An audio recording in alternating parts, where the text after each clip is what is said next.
cordial saludo, Holman. Ante todo, gracias por la invitación a participar en este proyecto importante, necesario, y es un gusto contribuir en algún modo con mis comentarios sobre los distintos temas de la actualidad tan agitada y cambiante y con tanta unidireccionalidad en el tratamiento mediático. Para comenzar, a raíz de la noticia relacionada con el arribo de 5 buques cargados de combustible a Venezuela, hay una pregunta que ronda en el ambiente. ¿Por qué el país, con las mayores reservas de crudo del mundo, está sin gasolina? Las reservas probadas y certificadas de petróleo en Venezuela alcanzan los 378.000 millones de barriles en 2017. La propia CIA, en ese mismo año, convalidó la existencia de más de 300.000 millones. Es innegable también que Venezuela afronta la escasez del hidrocarburo desde hace cierto tiempo. Sin embargo, en medio de la pandemia de la COVID-19, la situación se ha hecho mucho más crítica. La cuarentena, decretada por el presidente Nicolás Maduro, disminuyó, como en cualquier otro lugar, la demanda de combustible. Pero la carencia es tal que se ha comprometido incluso la prestación de los servicios sanitarios y la distribución de alimentos. Ni qué decir tiene del suministro corriente. ¿Qué ha pasado entonces? ¿Qué representa la llegada de los tanqueros iraníes con su 1,5 millones de barriles de combustible? Las causas son múltiples y tan encontradas como contrarias son las perspectivas ideológicas, políticas, económicas con las que se examinen. Desde la orilla de la oposición, la razón expuesta es tan trillada como elemental. Todos los males se deben al pobre manejo económico, gubernamental y a su corrupción. El proceso venezolano no acontece en el aire ni está a cargo de ángeles. Se ha avanzado, unas veces bien, otras no tanto, en la construcción de un socialismo particular posible, pero acorralado y contra viento y marea. La mayor parte de los países de Occidente llevan muchísimo tiempo desarrollando las democracias capitalistas y la inmensa mayoría no ha conseguido sino erigir unas republiquetas desastrosas con unos lucimientos embusteros como Chile y unas estructuras corrompidas.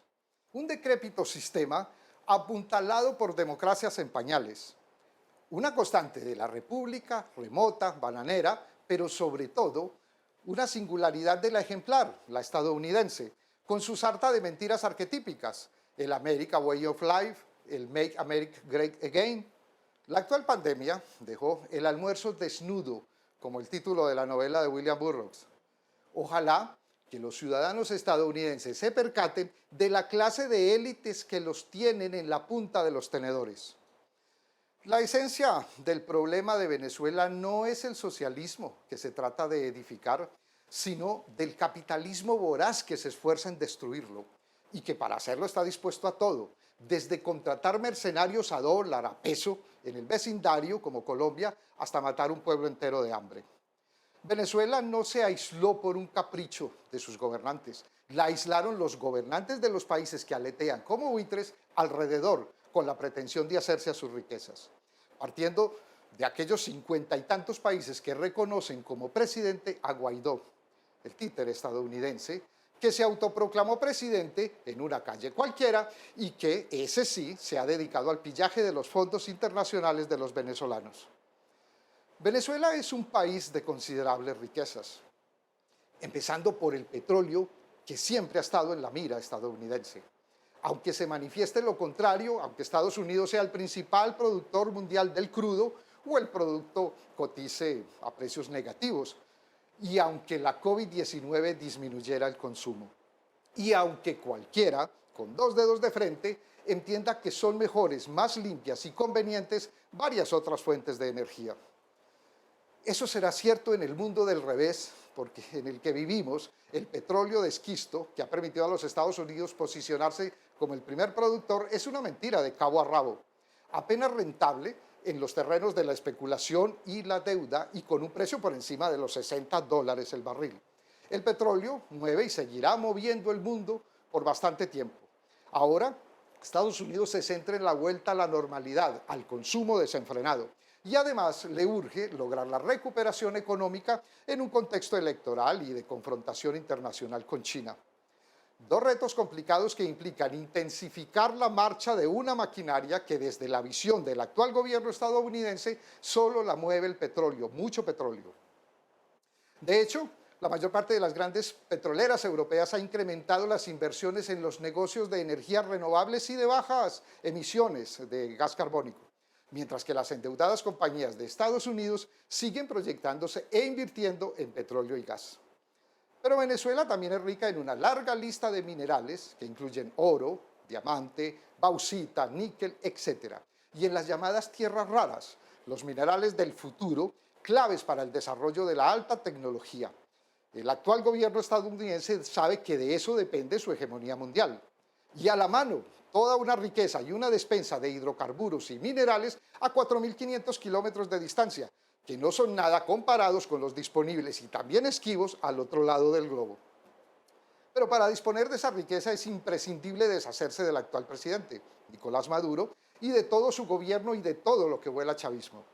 Y poner en su lugar un sujeto como Guaidó, tan maleable y servil como el presidente vecino, o sea, el nuestro, Iván Duque, que cede territorio, riqueza, soberanía a cambio de nada. Bueno, no de nada, sino a cambio de impunidad, que es mucha la que requiere. Y en ese afán de controlar un territorio próximo, geoestratégico, exuberante, Estados Unidos adelanta uno de los bloqueos más infames de los que se tenga noticia en los últimos tiempos, y desde todos los frentes posibles: económico, financiero, monetario, político, diplomático, mediático y naval. Repetidas amenazas verbales por parte de los funcionarios estadounidenses, despliegues militares en los alrededores, apoyo y financiación de sectores violentos al interior del país, confabulación con el gobierno colombiano para acciones de desestabilización y la invasión, siempre barajada como una posibilidad. Todas las opciones, lo repiten Trump, Pompeo, Pence y Elliot Abrams, están sobre la mesa. En ese contexto de cerco extremo, infame, la del combustible es una más de las carencias que afronta el país, que son de todo tipo, de alimentos, medicinas e insumos, suministros básicos, etc. A cambio del saqueo de la feria de millones de dólares para una élite local privilegiada que ahora lame sus heridas en Miami y Bogotá. Venezuela dependió del aprovisionamiento estadounidense durante más de un siglo. Una dependencia cuyo término ha tenido un alto costo y ese es el que se paga actualmente. Dotaciones desaparecidas, suministros cortados, falta de repuestos, para una industria mediocre con maquinaria y tecnología estadounidense. En fin, a todo eso se suma el saqueo transnacional de los fondos del Estado venezolano en varios países, incluida la congelación de activos por miles de millones de dólares y el bloqueo de los pagos emitidos por las empresas estadounidenses que compraban el petróleo venezolano por parte del Departamento del Tesoro estadounidense.